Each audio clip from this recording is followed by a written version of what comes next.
Ақиқат пен аңыз. Әзілхан Нұршайықов. Алматы жазда да, күзде де әсем ғой шіркін. Сентябрьдің аяқ кезі болса да, Астана ыстық, шуақ, жылы нұрға бөгіп тұр. Бірақ ауа райының хабаршылары бүгін 25 градус ыстық болады деп айтқанымен, жаз 25 мен күз 25-інің жалыны бірдей болмайды екен. Жаздың мұндай күндерінде шолақ жең көйлек киген көше жаяулары жандарына сая таппай дедектейтін еді. Қазірде көйлек шендер көп кездескенімен бірсыпыра жұрт иықтарына костюм іліпті. Бәрі де аяқтарын асықпай басатын болыпты. Күн әлі де едәуір ыстық болғанмен сары күздің келгенін сары ала жапырақтар айқынын аңғартқандай еді. Төбеден төмен қарай қалықтай құлаған 2-3 жапырақ Фурманов көшесімен жоғары қарай өрлеп бара жатқан мені алдыма келіп түсті. Комсомол көшесінің қиылысындағы Ювелир Торг магазиніне өткеннен кейін үйлердің номеріне көз сала бастадым. Өйткені менің іздеп келе жатқан үйім осы тұста болуға тиіс. Білетін адамдар маған магазиннен өтісімен-ақ оң жағына қарай бар деп түсіндірген. Расында да лезде-ақ мен бұрышында төрткүл көк қанылтырға ақ сырмен 117 деп бадырайта жазылған номері бар 3 қабат үйдің қасына келдім. Үйдің осы номеріме көзім түскен сәтте жүрегім сәл шым ете қалып, ән бойымды әлде бір жеңілдіріп аралап өткендей болды. Ол бірте-бірте ұмытылыңқырап бара жатқан еске сезмеді. Ұлы Отан соғысында жүрген кезімізде шабуылға шығар алдында дәл осындай болып, көңіл қобалжың қырайтындай, артынан дайындық басталғаннан кейін дененің дірілі басылып, қорыққанның, қобалжығанның ұмыт болып кететін. Сыртқы есіктен ішке кіріп, 3-ші қабатқа көтерілдім. Мен іздеп келген 6-шы пәтер баспалдақтың сол жақ түкпірінде екен. Есіктің қоңырауын іздеп, алғашында таба алмадым. Анықтап қайтадан қарасам, есіктің топса жақтауында көзге көрінер-көрінбес боп, түймедей ғана қоңырау кнопкасы тұр екен. Ішке хабар жіберіп, ақырын соны бастым. Содан соң дәл келдім бе екен деп ойлап сағатыма қарасам, 10 болыпты.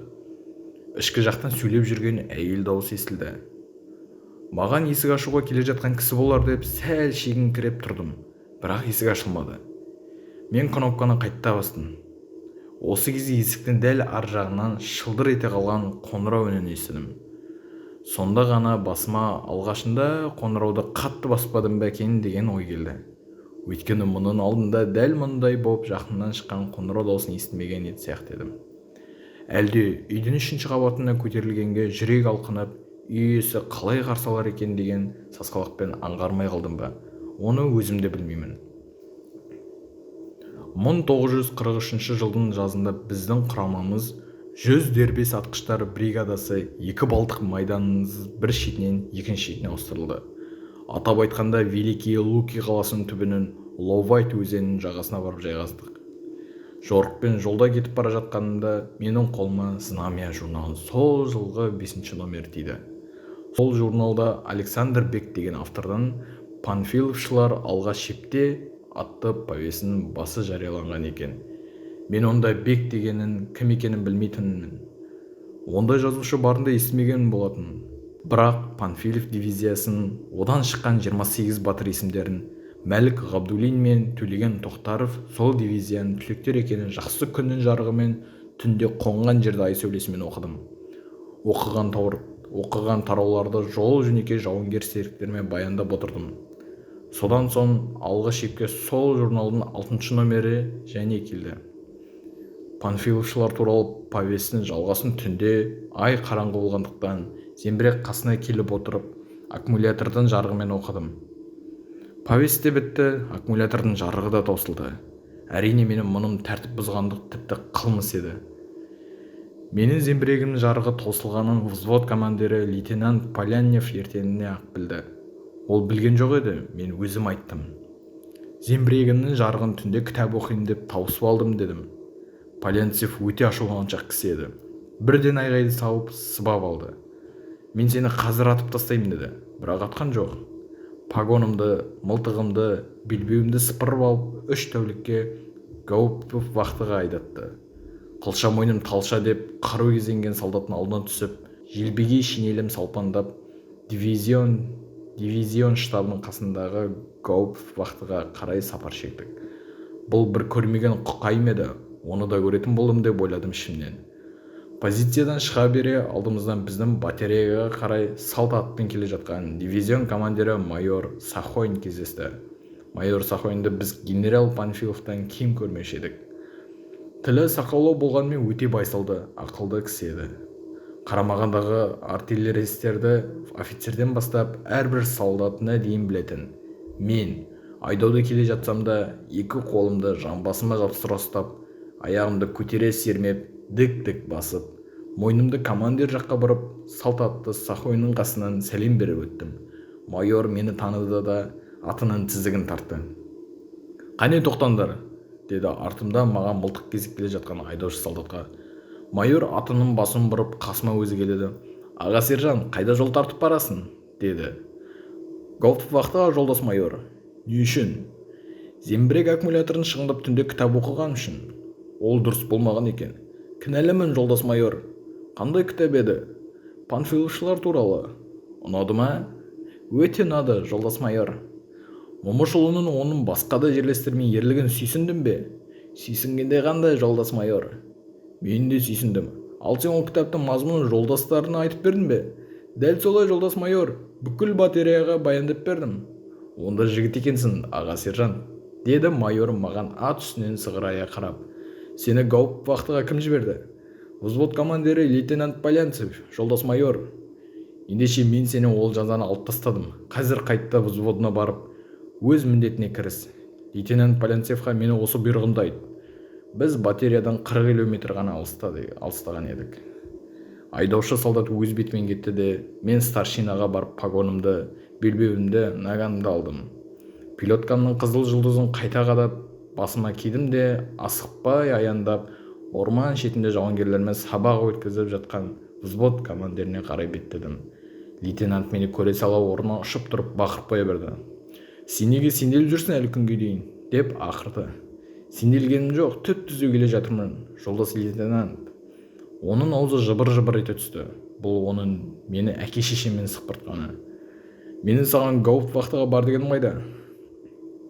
«Орта жолдан қайтып келдім, жолдас лейтенант». «Кім право берді саған гауптвахтаға бармай қайтып келуге?» «Болшы мен сенің көзіне көк шыбынды үймелетермін әлі». Осылай деп ол қасында тұрған сержантқа бұйрық берді. «Омарбаев қазір мынаны белбеуін шешіп, погоны сыпырды, дивизиондағы гауптвахтаға айдап бар». Мұқан Омарбаев амалсыз орнынан тұрып, аяғын сылбыр басып маған қарай аяндады. Мен оған асықпа дегендей белгі бердім де, «Баяндауға рұқсат етіңіз, жолдас лейтенант», дедім Полянцевке қарап тік тұра қалып. «Үніңді өшір, рұқсат етпеймін», деді ол. «Рұқсат етпесеңіз, онда мен рұқсатсыз баяндауға мәжбүр боламын. Өшір үніңді».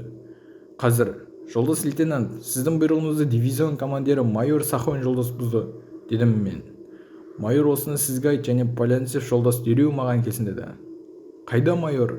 Сен бағанадан бері неге айтпай тұрсың ол кісіні шақырғанын?» «Айтайын деп едім, сіз маған сөйлеуге рұқсат бермедіңіз ғой, жолдас лейтенант». Лейтенант пилоткасын түзеп киіп, қос бармағын белбеуіне сұқты. Гимнастеркасының бырысқан артына қарай жіберді. «Қайда, жолдас майор?» «Позицияда». Лейтенант орман шетіндегі зеңбіректер тұрған жерге қарай тұра кеп жүгірді. Барды да майорға өзін шақырту бойынша келгенін айтып рапорт берді. Майор мен лейтенанттың барлық сөздері бізге анық естіліп тұрды. «Зеңбірек командирін не үшін тұтқындадыңыз, жолдас лейтенант?» деп сұрады майор. «Түнде кітап оқимын деп зеңбірек шамын тауысқан үшін, жолдас майор». «Неге сүйеніп тұтқындадыңыз?» «Уставқа сүйеніп, жолдас майор. Устав бойынша тәртіп бұзған жауынгерді 3 тәулікке дейін гауптвахтаға отырғызуға правам бар ғой». «Әрине бар. Бірақ уставтағы праваны дұрыстап пайдалана білу керек, жолдас лейтенант». Ол сержант бір зеңбіректің отын өшіргенмен сол оқыған кітап арқылы батареяның бар жауынгеріне жүрегіне от жақты. Уставта осыда есептелген. Сіз оны ескермегенсіз. Өзіңіз батальон командирі Момышұлы туралы кітапты оқыдыңыз ба? Жоқ, жолдас майор. Ендеше оны оқымағаныңыз үшін мен сізді 3 тәулікке үй тұтқын етіп қамасам қалай болар еді? Бұл да менің уставтық правам ғой. Сонда сіз ол кітапты оқып шығарсыз деп ойлаймын. Құп, жолдас майор. 3 тәулікке үй тұтқыны болуға, бірақ ана кітапты қайдан аламын? Оны өзіңіз тұтқындаған сержанттан сұраңыз.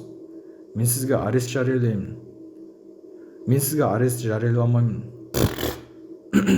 Мен сізге арест жарияламаймын, лейтенант. Бірақ бұл есіңізде болсын. Осыдан кейін «Знамя» журналының мендегі 2 номері қолдан қолға көшті. Қаршадайынан батырлар жырын жаттап өскен қазақ балалар бұл повестті өлеңдей жаттап алдық. Фамилиясы жоқ адаммен батальон командирі Бауыржан Момышұлымен біз майданда осылай танысқан едік.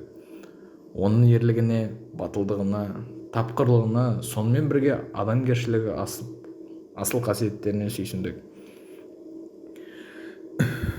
Егер өтірік жазсаң, алдымен сол қолыңды, одан соң оң қолыңды шауып тастаймын деп, қылышын жарқ еткізіп қынабынан суырып алып, жазушыға серт қойған сәті әрқашанда жадымызда жүрді. Оның Боранбаев есімді қорқақты жазалағанын да жөн көрдік. Оның Божанов, Рахимов сияқты серіктерін де өзімізге үлгі тұттық. Командирлеріміз Бауыржандай қатан, қаһарман болуға тырысты. Біз, солдаттар, Бауыржандай батыл болуға ұмтылдық. Бәріміз де Момышұлын бір көрсек тілдессек-ау деп арман еттік. Бірақ мен Бауыржанмен соғыста кездесе алмадым. Ал онымен соғыс біткеннен соң 18 жылдан кейін онда да тек телефон арқылы ғана тілдесуіме тура келді. Момышұлы әскерден босап Алматыға келгенде мен Павлодарда қызметте болатынмын. Бауыржан отставқа шықты, Бауыржан пәленшеге былай депті деген сияқты ұзын хабарларды естігеніміз болмаса, көпке дейін онымен жүздесу сәті түспеді. Алайда мен қиын күндерді пір тұтқан адам болғандықтан жүрегімді оған деген сонау солдат кезеңінен ыстық сезімін суытпай сақтап жүрдім. Оның үстіне Момышұлының біздің семья, жауынгердің тұлғасы, Москва үшін шайқас атты кітаптары бірінен соңынан бірі шығып, мені оған деген сүйіспеншілігімді бұрынғыдан да арттыра түсті. Момышұлын бұрын командир ретінде құрметтесем, енді жазушы ретінде де және жақсы көре түстім. 1961 жылы мен Алматыға ауыстым. Сол жылдың жазында Қазақстанның 40 жылдығын тойлау белгіленді де, соған арнап газетіміздің мерекелік қосымша номерін шығармақ болдық. Мерекелік номерге басқа авторлармен бірге Момышұлында мақаласы жоспарланды. Редактордың орынбасары ретінде қосымша номерге жетекшілік ету маған жүктелген-ді. Мақаласын ұйымдастыратын авторларды редакция қызметкерлеріне бөле келгенде жұрттың бәрі Бауыржаннан қашқалақтап, онымен байланыс жасаудан тайсалақтай берді. Мен оның себебін түсіндім. Ол кісімен сөйлесу қиын, деді партия тұрмысы бөлімінің меңгерушісі ақын Құрманғали Ұябаев. Көңілі түспесе ұрсып тастайды, сөйлеспей қояды. Жігіттер сондықтан батпай отыр. Ол кісімен өзінің сөйлескеніңіз дұрыс. Ақыры Бауыржан үйіне мен телефон соғуыма тура келді. Ар жақтан трубканы әйел алды. Әйелмен сәлемдескеннен кейін мен «Баукен үйде ме?» деп сұрадым. «Үйде? Бұл қайдан? Мен қайдан екенін айттым». Әйел «Қазір» деп трубканы тастап кетіп қалды. «Мен тыңдап тұрмын», деді бір кезде еркек дауысы трубканы жарып жібере жазып гүр ете түсіп. «Сәлеметсіз бе, Бауке?» «Сәлемет. Бұл социалистік Қазақстан газетінің Бұл социалистік Қазақстан газетінің редакциясынан ғой», дедім мен шапшаңдата сөйлеп, әскери адам жіті, қысқа, нақ сөйлегенді ұнататын болар деген оймен. Содан соң лауазым мен фамилиямды айттым да бірден бұйымтайға кірістім. «Мерекелік номерге сіздің мақалаңызды жоспарлап едік. Соған тоқта, фамилияң кім сен?» деді Бауыржан, менің жоғарыда айтқандарыма мән берместен. Мен фамилиямды қайталап айттым. «Мен ондай адамды білмеймін», деді Бауыржан, сөзін нағыздай сөйлеп. «Мен сізбен сөйлеспеймін. Бұл күнге дейін мен газет атынан сөйлескен кісіге мұндай жауап берген адамды кездестірген жоқ едім. Аудан, облыс, өлке басшыларымен емін-еркін сөйлесіп, тілек тапсырмамызды бірден айта беретінбіз. Үлкенді кішілі журналистермен сөйлеспейтін олардың өтінішін орындауға бас тартатын ешкім болмайтын». Момышұлы маңдайдан тарс еткізіп, екі сөзге келместен трубканы ілді де тастады. Абыржып ан-там болып қалдым. Ақыры жазушы ағайындардың жазғанын ғана оқып, атағына алыстан сүйсініп жүре беру керек екен-ау. Оларды көрсем, білсем, тілдессем деу бекершілік екен ғой. Қайта солардың мінез-құлқын, жеке өмірін білмей-ақ қойын әрі абзал шығар деп түйгенімде қойған. Әрине, Момышұлы жоғарыда аталған мақаланы бізге жазып беріп, ол қосымша арнаулы нөмерді жарияланды да. Менімен сөйлеспегені үшін Бауыржан артынан ғапу да өтінді. Дегенмен жүрегім сол жолы май ішкендей шайлыққан мен осыдан кейін Момышұлының жоламайтын да жуымайтын едім. аман сау абыройлы болуына сырттан тілектес көптен бір болып жүре беретінін. Мінекей бүгін келіп мен сол адамның есігін өзім қағып тұрмын. Әй, ашсаңызшы деп гүр ете қалған зор дауыс естілді. Мен қоңырауымнан кейін бұл мықтының өзі болды дедім ішінен. Есік ашылды. Үстіне баяғының басына түйе түсе сүйретілген гүлді көк халат киген сұңғақ бойлы сымбатты әйел қарсы алды. Бұл Бауыржанның жұбайы Кәмәш. Батырдың әйеліне бас идім де кіруге рұқсат сұрадым. Кіріңіз. Кірсем, есіктің дәл қарсысында кухня бар екен. Соның төріне таңертеңгі шай үстелінің басында екі әскери кителді иығына желбеге жамылған, үстіне қайырма жағалы омырауы ашық сарғыш түсті көйлек, жолақты жұқа шалбар, аяғына жасыл тапчика киген Бауыржан отыр екен. Үстел басына еңсесін тік ұстап, еті қашқан иегін сәл көтере түсіп, сырттан кірген кім екен деп есікке тесірейе қарап отырған ол бір сәт маған шығыңқылау бет сүйегін, суалаңқылау ұртын, салбыраңқы мұртын, кісіге тайсалмай тіке қарайтын, қарағанда жанарынан ұсақ-ұсақ ине шашырап жатқандай боп көрінетін сәл қысықтау көзін, қара жартастай қасқайып тік жаман маңдайды шимайлаған жол-жол әжімдерін әлдебір шебер қол гранитке айқындай қашып, айнытпай түсірген аса бір сұсты, сол сұстылығымен тартымды көрінетін тас мүсінге ұқсап кетті. Табалдырықтан аттағаннан кейін мен оң қолымды кеудеме басып, «Бауке, сәлеметсіз бе?» дедім. Бауыржан үндемеді. Бәле бүлдірдім-ау, ассалаумағалейкум деп айтпағаныма қырсығып отыр ма деп мен де үнсіз тұрып қалдым. Бауыржан өзіне сәлемді қазақша бермеген адамдарды үйіне қуып шығады екен деп естіген болатын. Және де ондайда бірден «Кругом шагом марш» деп айтады екен деп естідім. Маған да солай етер ме екен деп қатты қысылып тұрдым. Осы арада Бауыржан тілшілерді қабылдауына байланысты жұрт аңыз етіп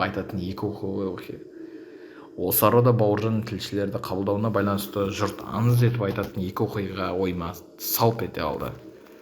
Бірде Момышұлына радиодан магнитофонын арқалап тілші келеді. Тілші шашын әйелше қоя берген жас жігіт екен. «Әй, сен кімсің?» деді Бауыржан оны көрген бойда. «Радио журналистпін ғой, ағай, сізбен сөйлесейін деп келіп едім». «Өзің әйелмісің, еркекпісің? Мен сонда айтып тұрмын саған. Еркекпін, ағай». «Кругом» дейді Баукен оған ежірейіп. Сасқан жігіт ұршықша айналып, кейін бұрылып есікке қарап тұрады. «Сен еркек болсаң, оны шашын еркекше алдырып кел. Марш!» Жігіт салы суға кетіп кеңсесіне қайтады. Қысқартайын десе шашын қимайды, қысқартпайын десең тапсырма қинайды. Сөйтіп жүргенде бір күн өте шығады. Ертеңінде оның бастығы шақыртады. «Момышұлмен әңгіме дайын ба?» деп сұрайды бастық. «Жоқ». «Неге? Шашын еркекше алдырып келмесең сенен сүйіспеймін» деп қуып шықты. «Шашынды неге алдырмайсың?» «Қимаймын». Бастық ашуланады. «Ол материал программада тұр. Шашын тұрғай басын алдырсаң да бүгін материал осында болсын» деп бұйырады ол жігітке. Жігіт амалсыздан шаштаразға барып, шашын жұқарттырады. Содан соң Бауыржанға қайтадан барады. Екінші аңызда Бауыржан Кубадан келгенде бастығы Момышұлының интервью әкелгенде бір журналистің «Менің Бауыржанға жұмсағанша тордағы арыстанның жалынан бір сипап қайт деп бұйырыңыз» деген айтылатын. Осы екі оқиға есіме түскенде мені одан сайын берекем қаша бастады. «Мұнда кел» деді Бауыржан дауысын жылтпастан маған тесірейе қараған күйі. Әлі де қуып шығар, шықпасына көзін жетпей сақтана басып. Қасына барғанымда Бауыржан қолын ұсынды. «Аман есенбісің?» «Шүкір, Бауке». «Отыр» деп мені арт жағында бос орындықтан нұсқады. «Бауке, денсаулығыңыз қалай? Анада өткен май айында ауруханада жатқаныңыздан кейін көрісіп отырғанымыз осы. Жүдеп қалған сияқтысыз?» дедім әңгіменің бастардан бұрын. «Мен саумын» деді ол сәл бөгеліп барып. Бауыржан не айтқалы келе жатқан мен қапелімде аңғара алмай қалдым. «О, не дегені, ақан сері? Бір жан сал сияқтымын деген ме? Оны неге мен байланыстырып айтып отыр?» деп ойладым. «Сал арудың не екенін түсінесің бе?» Мен ол сөздің мәнісін енді ұқтым да басымды изедім. Бауыржан сөзін қайтадан жалғады. «Мына асқазан, өкпе, бауыр, жүрек, жұтқыншақ дегендерін тегіс сап-сау». Ол алдымен кеудесін сипады да екі қолын бірдей беліне апарып тоқтатты. «Ал мына жақ ит боп кетті, жүре алмаймын. Мұның өзін жұлын, жүйкеге байланысты ауру. Мен 2 рет ауыр жарақаттанғандай кісімін. Бірақ екеуіне де саптан шыққаным жоқ. 1942 жылы полк командирі кезінде омыртқама оқ тиді. Самбатқа жеткізгенше ес-түсімді білген жоқпын. Есімді жисам етпетімен жатыр екен. Бас жағымда дәрігер бірдеңе деп баж-бұж етіп тұр. Бақсаң сөзі мен туралы екен. Бұл кісіні дереу кәсіпқой госпитальға жіберу керек деп безек қағады. Сонша не болып қалыпты, дедім дәрігерге. Омыртқаңызға оқ қадалып тұр, жолдас капитан, деді. Дәрігер одан сайын дегбірі кетіп, сізді дереу госпитальға жөнелтуіміз керек. Тістеніп әрең дегенде қолымды жеткізіп арқамды сипасам, расында да оқ бар екен. Скалпелім бар ма, дедім дәрігерге. Жоқ. Өткір бәкім бар ма? Жоқ. Ұстараның жүзі бар ма? Бар. Ендеше соны спиртпен шайды оқ тұрған жерін етін кес.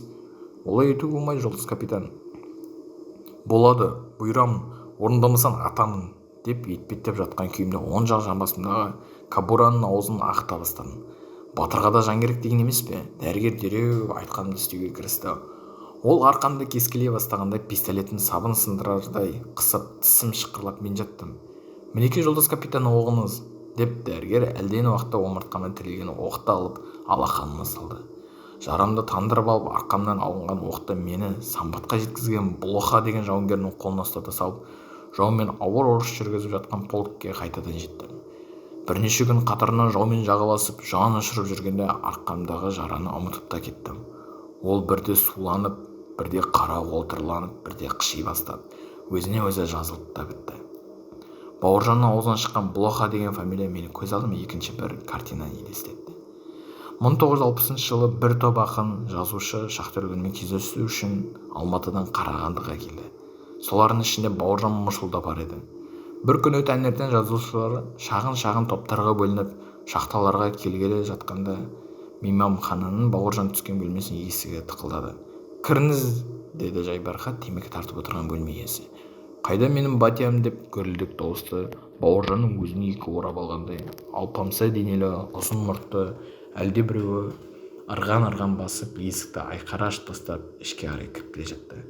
Бауыржан тез мойнын бұрып дауыс шыққан жаққа жалт қарады да қорбандап құшағын жайып өзіне қарай ұмтылып келе жатқан алып денелі адамды бірден таныды. Батырдың қаһар жүзі жылып, қатал жүрегі жібіп, жұмсарып қоя берді. Бір кезде полк командирі Момышұлының қол астындағы жауынгерлердің бәрі тегіс Батия деп атайды. Батия қазақша әке деген сөз.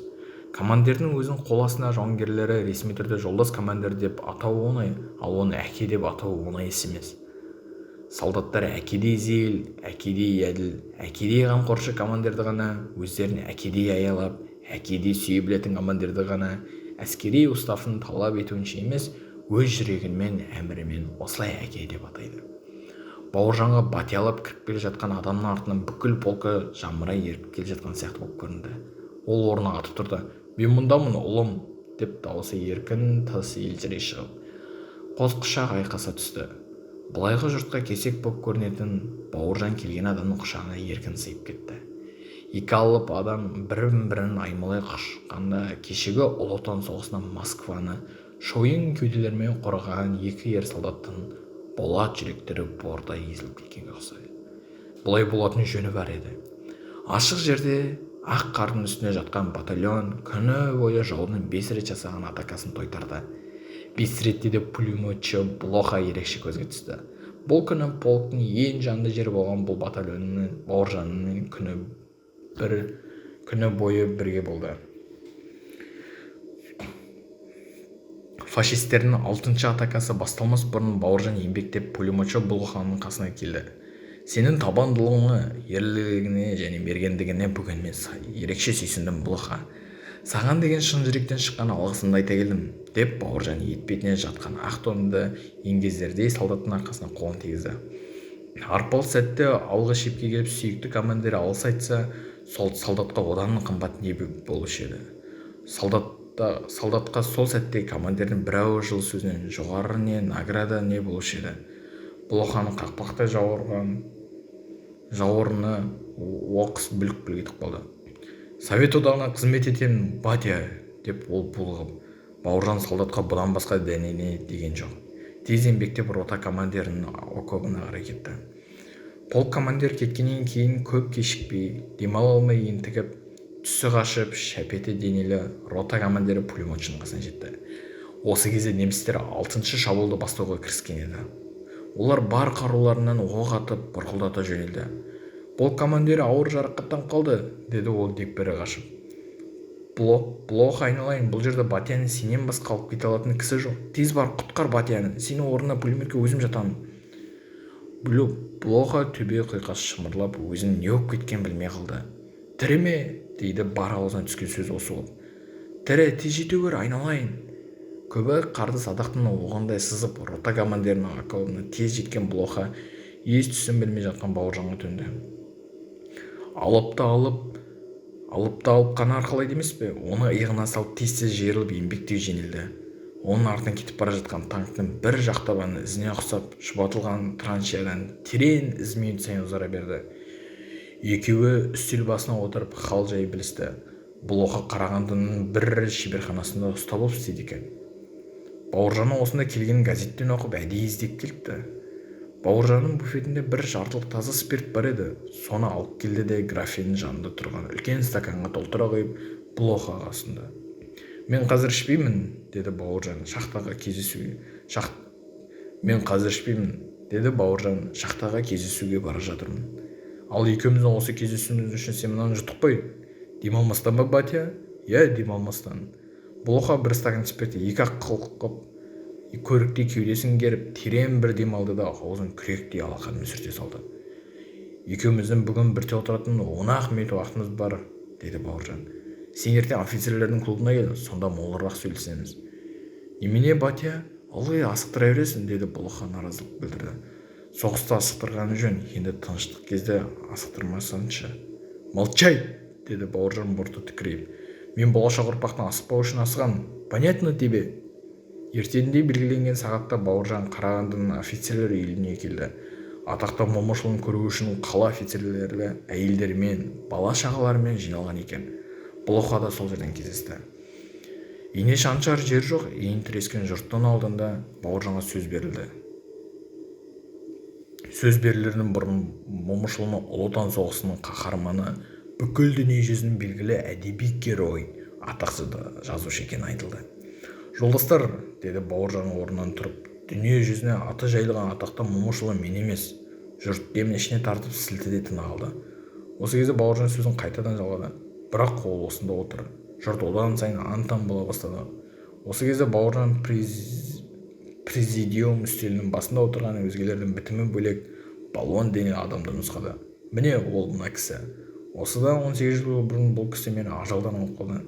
Мені ажалдан арашалап алып, жаңа айтылғандай бүкіл дүние жүзінен паш еткен адаммын. Бұрынғы пулеметшім Плохомен мен кеше ғана табыстым. Сіздердің алдарыңызда осы адамды құшақтап 3 рет бетінен сүюіме рұқсат еттіңіздер. Жұрт дуыл шапалақтап орындарынан түрегелісті. Бауыржан мен Плохо екеуі сүйісіп болғанша алақан шартыла басылмады. Жұртты тыныштануға шақырып Бауыржан қолын көтерді. Осы кезде Бауыржанның қасындағы жігіттердің бірі сахнаға шығып, гвардия полковнигі Момышұлының атынан деп гвардия жауынгері Плохоға бағалы сыйлық тапсырды.